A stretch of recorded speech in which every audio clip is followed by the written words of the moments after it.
नमस्कार दोस्तों, स्वागत है आप सभी साथियों का एक स्मार्ट स्टडी पर। साथियों, यूपी पुलिस कांस्टेबल 2024 के लिए आज भूगोल का क्लास करेंगे। इंडियन ज्योग्राफी के टॉप 100 मल्टीपल चॉइस क्वेश्चंस इस क्लास में देखने वाले हैं।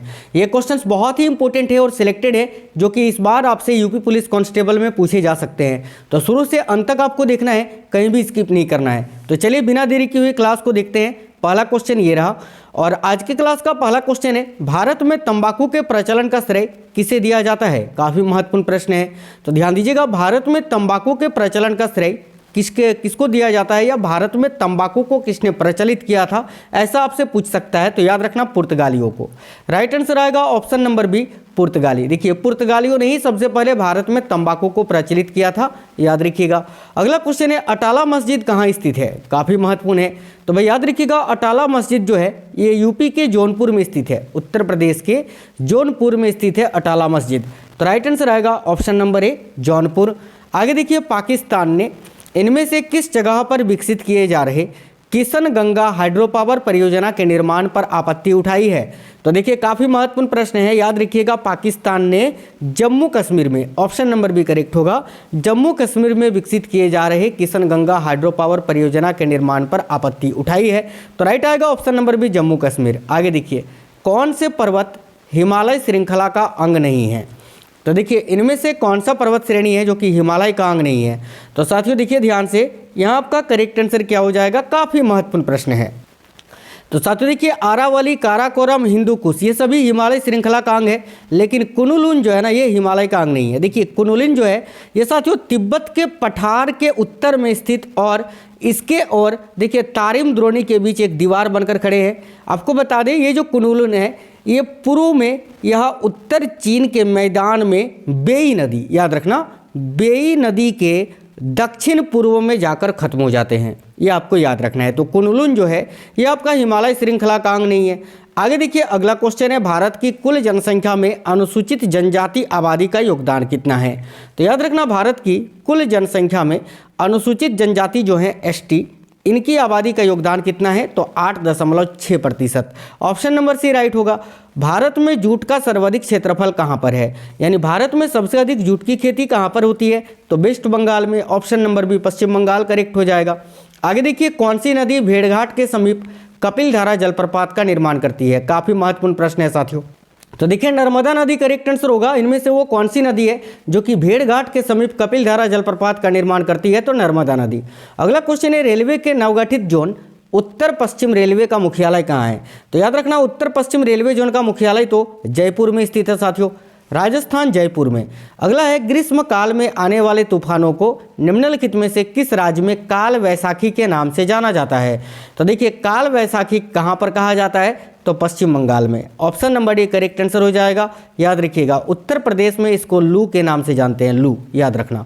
आगे देखिए, अगला क्वेश्चन है, निम्न में से किसे वैश्विक विरासत का वन माना जाता है? तो भाई देखिए, सुंदरवन, पश्चिम बंगाल में जो सुंदरवन है इसको वैश्विक विरासत का वन माना जाता है, आपको याद रखना है। आगे देखिए, निम्नलिखित में से भारत में तलछट को परिवाहित करने वाली प्रमुख नदी कौन सी है? तो निम्नलिखित में से भारत में तलछट को जो परिवाहित करती है वह प्रमुख नदी आपसे पूछा जा रहा है, याद रखिएगा, ब्रह्मपुत्र नदी। ऑप्शन नंबर ए करेक्ट हो जाएगा यहाँ। आगे देखिए, भारत का सर्वाधिक खाद्यान्न उत्पादन करने वाला राज्य कौन सा है? तो साथियों ध्यान दीजिए, भारत का सर्वाधिक खाद्यान्न उत्पादन करने वाला जो राज्य है वो कौन सा है? बिल्कुल भाई, अपना उत्तर प्रदेश। याद रखिएगा, option number C, UP correct होगा। हंगरी सहायक नदी है किसकी, यानी हंगरी जो है ये किस नदी की सहायक नदी है? तो देखिएगा साथियों, हंगरी ये तुंगभद्रा नदी की सहायक नदी है। राइट आएगा ऑप्शन नंबर डी, तुंगभद्रा नदी की। अगला है, कोंकण तट कहाँ से कहाँ तक विस्तृत है? तो ध्यान से देखना, कोंकण तट जो है ये कहाँ से कहाँ तक विस्तृत है? तो गोवा से दमन तक। ऑप्शन नंबर सी, गोवा से दमन करेक्ट हो जाएगा। नेक्स्ट है, विश्व का सर्वप्रथम हवाई डाक सेवा का प्रारंभ कब हुआ था? काफ़ी महत्वपूर्ण प्रश्न है। तो साथियों, विश्व का सर्वप्रथम हवाई डाक सेवा का प्रारंभ कब हुआ था? याद रखना, 1911 ईस्वी में। आगे देखिए, नेक्स्ट है, आपको आज का ये क्लास बिल्कुल सुपर फास्ट करवा रहे हैं। देखिए, नेक्स्ट है, भारत के पारदीप एवं कांडला पतन निम्न तट पर स्थित है, यानी भारत का जो पारदीप और कांडला पतन है ये किस तट पर स्थित है? तो याद रखना, पारदीप जो है साथियों देखिए ये पूर्वी तट पर है और कांडला पश्चिमी तट पर है। तो राइट आएगा ऑप्शन नंबर बी, क्रमशः पूर्वी और पश्चिमी तट पर। आगे देखिए, भारत का संलग्न क्षेत्र प्रादेशिक जल सीमा के आगे कितने समुद्री मील की दूरी तक है? तो भारत का संलग्न क्षेत्र प्रादेशिक जल सीमा के आगे कितने समुद्री मील की दूरी तक है? तो याद रखना 200 मील की। ऑप्शन नंबर भी करेक्ट हो जाएगा। निम्नलिखित में से कौन एक यूनेस्को के जैव मंडल नीचे की सूची में नहीं है? तो भाई निम्नलिखित में से कौन एक यूनेस्को के जैव मंडल नीचे की सूची में नहीं है? तो याद रखना कच्छ का रण, ये जो है यूनेस्को के जैव मंडल के नीचे की सूची में शामिल नहीं किया गया है। आगे देखिए, स्टील सिटी राउरकेला किस नदी के किनारे पर स्थित है? तो साथियों स्टील सिटी जो है राउरकेला उड़ीसा में, ये ब्राह्मणी नदी के किनारे पर स्थित है। राइट आएगा ऑप्शन नंबर बी ब्राह्मणी। आगे देखिए, उत्तर भारत में उप हिमालय क्षेत्र के सहारे फैले समतल मैदान को क्या कहा जाता है? तो ध्यान से देखिएगा, उत्तर भारत में उप हिमालय क्षेत्र के सहारे फैले समतल मैदान को भावर के नाम से जाना जाता है। याद रखिएगा भावर। आगे देखिए, निम्नलिखित में से किस प्रकार की ऊर्जा से सबसे कम वायु प्रदूषण होता है? तो साथियों देखिए, निम्न में से किस प्रकार की ऊर्जा से सबसे कम वायु प्रदूषण होता है? तो याद रखना सौर ऊर्जा से। ऑप्शन नंबर डी करेक्ट हो जाएगा यहाँ सौर ऊर्जा। दफला तथा सिंगपो जनजातियाँ किस प्रदेश में पाई जाती है? तो ध्यान दीजिए, दफला तथा सिंगपो नामक जो जनजातियां हैं ये साथियों अरुणाचल प्रदेश में पाई जाती है। याद रखना option number D Arunachal Pradesh. Next question है, कोंकण रेल मार्ग की कुल लंबाई कितनी है? तो देखिए, कोंकण रेल मार्ग जो है इसकी कुल लंबाई कितनी है? तो 760 किलोमीटर। करेक्ट आएगा ऑप्शन नंबर सी। आगे देखिए, भारत में जनसंख्या के अनुसार तीसरा एवं क्षेत्रफल में 13वां राज्य कौन सा है? तो देखना, भारत में जनसंख्या के अनुसार तीसरा एवं क्षेत्रफल में 13वां राज्य कौन सा है? तो Bihar. Option number D correct answer हो जाएगा। आगे देखिए, भारत के निम्न राज्यों में से किसमें सागौन का वन पाया जाता है? अब देखिए, भारत का निम्न में से वो कौन सा राज्य है जहाँ पर सागौन का वन पाया जाता है? तो याद रखना एमपी में। मध्य प्रदेश राइट आंसर हो जाएगा। 2011 की जनगणना में ग्रामीण जनसंख्या का प्रतिशत कितना था? अब देखिए, 2011 में जो जनगणना हुई थी, 15वीं जनगणना, उसमें ग्रामीण जनसंख्या का परसेंटेज आपसे पूछ रहा है कितना था? तो याद रखना 68.8%। ऑप्शन नंबर ए करेक्ट है। आगे देखिए, भारत में पाया जाने वाला अधिकांश लौह अयस्क किस प्रकार का है? यानी भारत में जो लौह अयस्क पाया जाता है अधिकांश, ये किस प्रकार का है? तो याद रखना करेक्ट आएगा haematite. Option number A correct है। आगे देखिए, नेक्स्ट है, झारखंड राज्य की सबसे बड़ी जनजाति कौन सी है? तो साथियों देखना, झारखंड राज्य की जो सबसे बड़ी जनजाति है वह है सांथाल जनजाति। ठीक है, राइट आएगा ऑप्शन नंबर डी सांथाल। आगे देखिए, कहाँ भागीरथी और अलकनंदा नदी मिलकर गंगा बन जाती है? तो भाई कहाँ पर भागीरथी और अलकनंदा नदी जो है वो कहाँ पर गंगा बन जाती है? तो याद रखिएगा देवप्रयाग में। देवप्रयाग जो कि उत्तराखंड में स्थित है। आगे देखिए, भारत में सबसे ज़्यादा ताप विद्युत उत्पन्न करने वाला राज्य कौन सा है? तो देखिएगा, भारत में सबसे ज़्यादा ताप विद्युत उत्पन्न करने वाला राज्य इनमें से है महाराष्ट्र। Option number B. आगे देखिए, भारत का कृत्रिम बंदरगाह इनमें से कौन सा है? तो याद रखना, भारत का जो कृत्रिम बंदरगाह है वो है चेन्नई बंदरगाह। याद रखना, बहुत पूछा जाता है, तो चेन्नई करेक्ट हो जाएगा। भागीरथी नदी ये कहाँ से निकलती है? तो साथियों देखना, भागीरथी नदी जो है ये गोमुख से निकलती है। ठीक है, करेक्ट आएगा option number B Gomukh. Next है, नर्मदा एवं तापी नदियों के मध्य में स्थित पहाड़ी कौन सी है? यानी नर्मदा नदी और तापी नदी, इन दोनों नदियों के बीच में कौन सी पहाड़ी है? तो राइट आएगा सतपुड़ा की पहाड़ियाँ। Option number B. Next question देखिए, भारत की पहली लहर ऊर्जा परियोजना निम्न में से किस स्थान पर स्थापित की गई है? तो देखिए ध्यान से, भारत की पहली लहर ऊर्जा परियोजना जो है निम्न में से किस स्थान पर स्थापित की गई है? तो साथियों याद रखिएगा बिझिन जाम में। ऑप्शन नंबर बी करेक्ट होगा। नेक्स्ट है, रिहंद बांध परियोजना को किन राज्यों की सिंचाई होती है?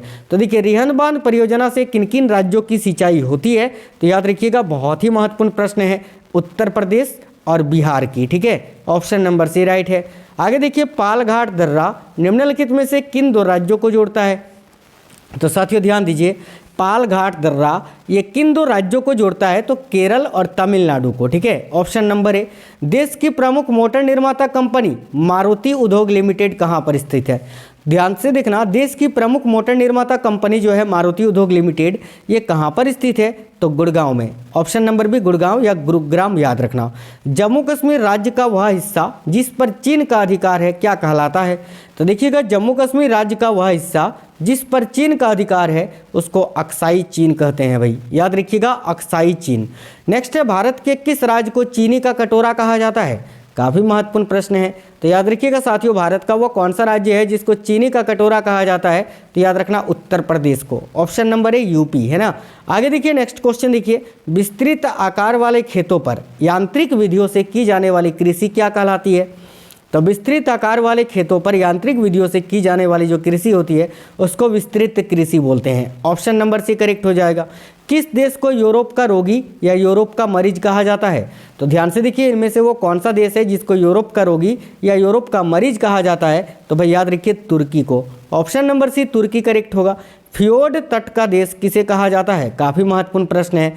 तो साथियों, फियोर्ड तट का देश किसको कहा जाता है? याद रखिए नॉर्वे को। नॉर्वे यहाँ राइट हो जाएगा। नेक्स्ट है, विश्व का कौन सा देश टीन का सर्वाधिक उत्पादन करता है? ध्यान दीजिएगा, विश्व का कौन सा देश है जो कि टीन का सर्वाधिक उत्पादन करता है? याद रखिएगा थाईलैंड। करेक्ट है ऑप्शन नंबर सी। विश्व की मक्का मंडी के नाम से कौन सा नगर जाना जाता है? साथियों, काफ़ी महत्वपूर्ण प्रश्न है। तो ध्यान दीजिएगा, विश्व की मक्का मंडी के नाम से किस नगर को जाना जाता है? तो सेंट लुइस को। राइट आएगा option number B saint Louis. निम्नलिखित में से कौन सा खाड़ी देश एक द्वीप के रूप में स्थित है? तो देखिएगा, इनमें से कौन सा एक खाड़ी देश है जो कि एक द्वीप के रूप में स्थित है? तो देखिए राइट आंसर हो जाएगा यहाँ आपका बहरीन। बहरीन जो है साथियों एक द्वीप के रूप में स्थित है जो कि एक खाड़ी देश है, याद रखना। आगे देखिए, निम्नलिखित में से कौन से ग्रह के सर्वाधिक प्राकृतिक उपग्रह अथवा चंद्र हैं? तो इनमें से कौन सा ग्रह है जिसके सबसे अधिक उपग्रह हैं? देखिए करेक्ट आंसर हो जाएगा शनि के। Option number C Shani. निम्नलिखित पर्वतों में से कौन सा जर्मनी में अवस्थित है? तो साथियों, इनमें से वो कौन सा पर्वत है जो कि भाई जर्मनी में अवस्थित है? तो राइट आंसर होगा ब्लैक फॉरेस्ट। ऑप्शन नंबर ए। आगे देखिए, पेंगुइन पक्षी किस प्राकृतिक प्रदेश में पाए जाते हैं? तो ध्यान से देखिए, पेंगुइन नामक ये जो पक्षी है ये किस प्राकृतिक प्रदेश में पाई जाती है? याद रखिएगा टुंड्रा प्रदेश में। ऑप्शन नंबर डी करेक्ट हो जाएगा। पटाना नामक उष्णकटिबंधीय घास के मैदान निम्न में से किस देश में पाए जाते हैं? तो देखिए, पटाना नामक उष्णकटिबंधीय ये जो घास के मैदान है ये किस देश में पाए जाते हैं? तो याद रखिएगा श्रीलंका में। ठीक है, ऑप्शन नंबर सी। फ्रांस तथा स्पेन के बीच सीमा बनाने वाला पर्वत कौन सा है? तो याद रखना, फ्रांस तथा स्पेन के बीच सीमा बनाने वाला जो पर्वत है वो है साथियों पेरिनीज पर्वत। ऑप्शन नंबर डी पेरिनीज याद रखना। दक्षिणी ध्रुव की खोज किसने की थी? काफ़ी महत्वपूर्ण प्रश्न है। तो याद रखना, दक्षिणी ध्रुव की खोज की थी एमंड सेन ने। याद रखना है आपको, एमंड सेन करेक्ट हो जाएगा। विषुवतीय प्रदेश में वर्षा कब होती है ये आपसे पूछा जा रहा है। तो ध्यान से देखिए, विषुवतीय प्रदेश में वर्षा जो होती है वो साथियों सालों भर होती है, पूरे साल भर वर्षा होती है विषुवतीय प्रदेश में। याद रखना, एशिया महाद्वीप में विश्व की कितनी प्रतिशत जनसंख्या का निवास है? तो एशिया महाद्वीप में विश्व की कितनी प्रतिशत जनसंख्या निवास करती है? तो भाई 55%। ऑप्शन नंबर सी करेक्ट हो जाएगा। अगला है, सभ्यता एवं जलवायु नामक भौगोलिक ग्रंथ के लेखक कौन है? तो देखिए, सभ्यता एवं जलवायु नामक ये जो भौगोलिक ग्रंथ है इसके लेखक कौन है? तो Ellsworth Huntington. Option number C correct हो जाएगा। आगे देखिए, नेक्स्ट है, निम्नलिखित में से कौन सा महासागर एक और एशिया को तथा दूसरी ओर उत्तरी अमेरिका महाद्वीप को स्पर्श करता है? तो इनमें से वो कौन सा महासागर है जो एक और एशिया को तथा दूसरी ओर जो है उत्तरी अमेरिका महाद्वीप को स्पर्श करता है? याद रखिएगा प्रशांत महासागर, जो कि सबसे बड़ा महासागर है। निम्न में से कौन विश्व के नवीन वलित पर्वत का उदाहरण प्रस्तुत करता है? तो भाई विश्व के नवीन वलित पर्वत का उदाहरण कौन प्रस्तुत करता है? तो याद रखना Alps. Option number C correct है। आगे देखिए, स्ट्रम्बोली ज्वालामुखी कहाँ पर स्थित है? तो ध्यान दीजिएगा, स्ट्रम्बोली नामक ज्वालामुखी जो है ये लिपारी द्वीप पर स्थित है। याद रखिएगा ऑप्शन नंबर सी लिपारी द्वीप।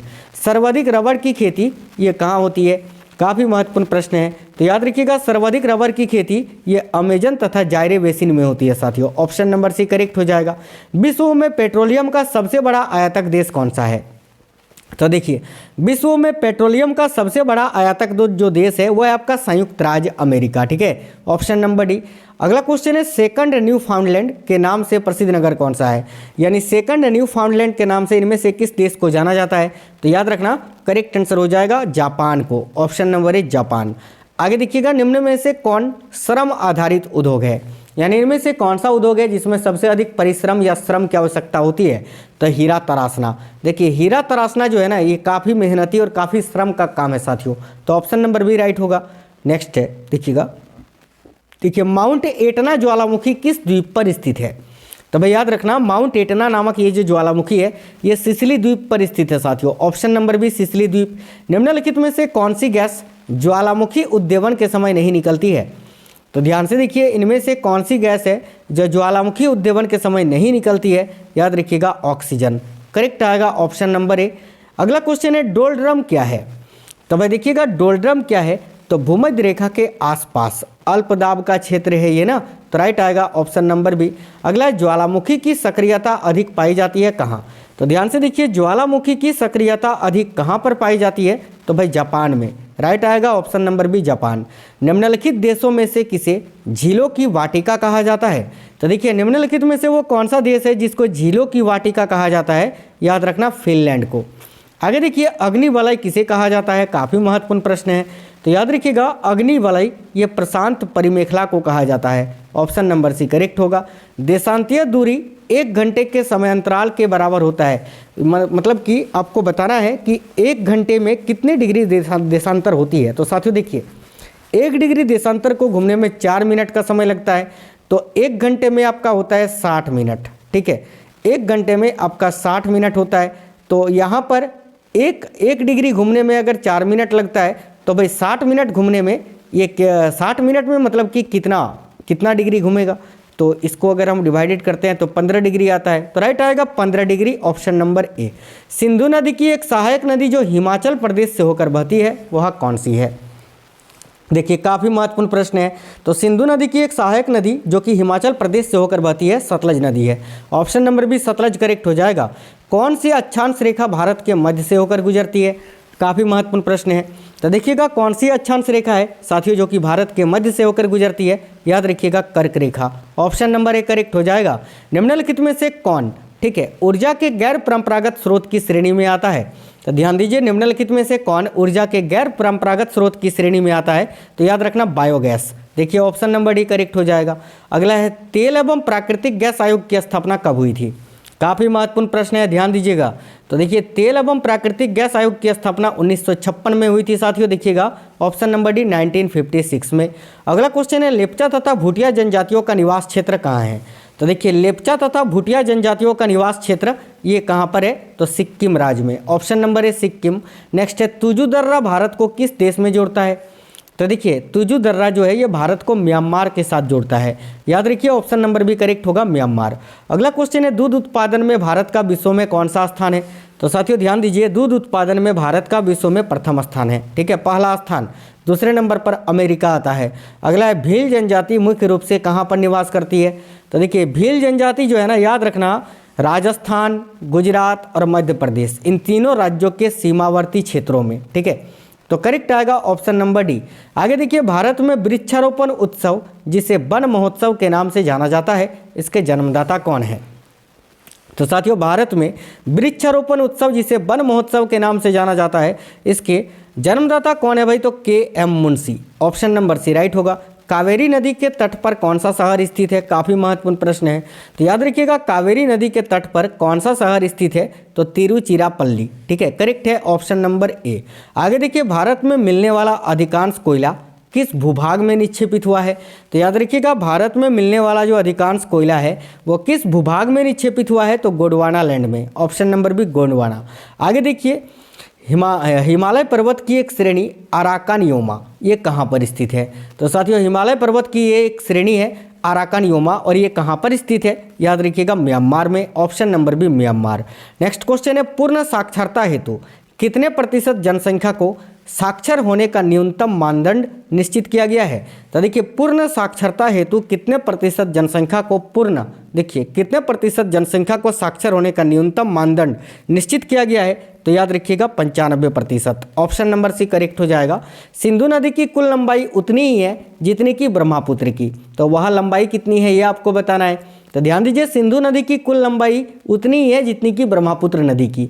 तो ध्यान देना ब्रह्मपुत्र नदी की कुल लंबाई है 2900 किलोमीटर और सिंधु नदी की भी लंबाई उतनी ही होगी 2900 किलोमीटर, याद रखना है। ठीक है, आगे देखिए चेन्नई के समीप कल्पक्कम नामक स्थान पर निम्न में से किसकी स्थापना की गई है? तो याद रखिएगा चेन्नई के समीप कल्पक्कम नामक स्थान पर नाभिकीय ऊर्जा संयंत्र की स्थापना की गई है साथियों। तो ऑप्शन नंबर सी राइट होगा। भारत का 26वां राज्य निम्न में से कौन सा है?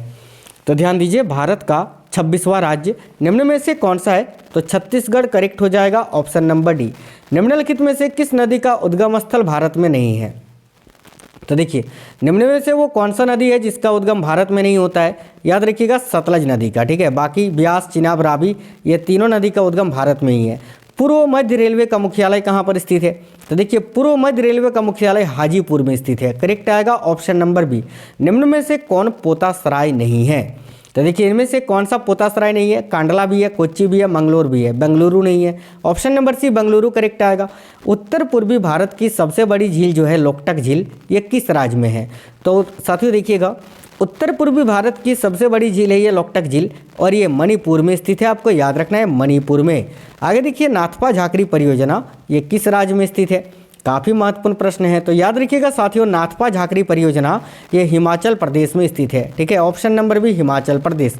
भारत में चंदन की लकड़ी के लिए प्रसिद्ध राज्य कौन सा है? तो ध्यान दीजिए, भारत में चंदन की लकड़ी के लिए सबसे प्रसिद्ध राज्य है कर्नाटक। ठीक है, option number C Karnataka correct होगा। अगला, जहाँ तक कृषि मंत्रालय के सरकारी वर्गीकरण का संबंध है, भारत में कितनी कृषि जलवायु क्षेत्र है? तो देखिए जहाँ तक कृषि मंत्रालय के सरकारी वर्गीकरण का संबंध है, भारत में कितनी कृषि जलवायु क्षेत्र है? तो साथियों याद रखना 127। ऑप्शन नंबर सी करेक्ट होगा। विश्व की विशालतम सड़क प्रणालियों में भारत का स्थान कितनावां है? तो देखिए विश्व की विशालतम सड़क प्रणालियों में भारत का स्थान कितनावां है? याद रखिएगा द्वितीय स्थान है। ठीक है, ऑप्शन नंबर ए द्वितीय। निम्नलिखित में से वह राज्य क्षेत्र कौन सा है जिसकी सीमा अरुणाचल प्रदेश से नहीं लगती है? तो देखिए इनमें से किस राज्य की सीमा अरुणाचल प्रदेश से नहीं लगती है? असम की लगती है, नागालैंड की लगती है, भूटान की भी लगती है, मणिपुर की नहीं लगती है। ऑप्शन नंबर डी करेक्ट हो जाएगा। आगे देखिए मानसूनी जलवायु की प्रमुख विशेषता क्या है? तो देखिए मानसूनी जलवायु की प्रमुख विशेषता ये होती है कि वो वायु की दिशा में मौसमी परिवर्तन होते रहता है। राइट आएगा ऑप्शन नंबर डी, वायु की दिशा में मौसमी परिवर्तन। एयर इंडिया का मुख्यालय कहाँ स्थित है? तो साथियों देखना, एयर इंडिया का मुख्यालय नई दिल्ली में स्थित है। Option number B. आगे देखिए गंगा नदी पर कौन सी प्रांतीय राजधानी स्थित है? यानी किसी भी राज्य की राजधानी इनमें से कौन सी है जो कि गंगा नदी के किनारे पर स्थित है? तो याद रखना पटना। देखो पटना जो है ये बिहार की राजधानी है और पटना शहर गंगा नदी पर स्थित है। तो ऑप्शन नंबर डी करेक्ट होगा।